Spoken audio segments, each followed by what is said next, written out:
নমস্কার। সবাইকে জানাই দুর্গাপূজার শুভেচ্ছা, প্রীতি ও আন্তরিক ভালোবাসা। তো তোমরা কে কে ঠাকুর দেখছো? নিশ্চয় ঠাকুর দেখছো।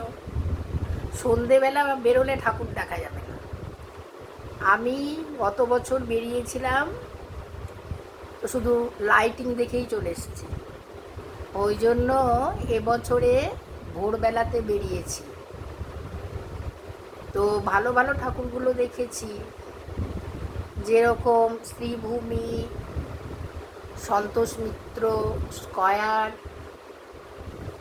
ম্যাডক্স স্কয়ার, চেতলা, অগ্রণী, এইসব ঠাকুর দেখেছি।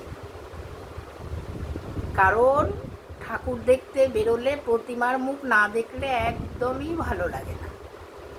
ওই লাইট দেখে এসে মনটা খারাপ হয়ে যায়। আর তোমরা যারা দেখতে পাচ্ছ না, বাইরে গিয়ে যাচ্ছ না, তারা ঘরে বসে বসে টিভিতে দেখে নাও, খুব সুন্দর করে দেখাচ্ছে। আমি তো গত বছর টিভিতেই দেখেছি, সেটাতেও খুব আনন্দ উপভোগ করেছি। তো যারা যাচ্ছ না, তারা ঘরে বসে বসে দেখো, ওই একই, কিছু তফাৎ নেই। বরং বাইরে গেলে অনেকটা হেঁটে হেঁটে ঠাকুর দেখতে হচ্ছে। তো যাই হোক, তোমরা সবাই ভালো থেকো।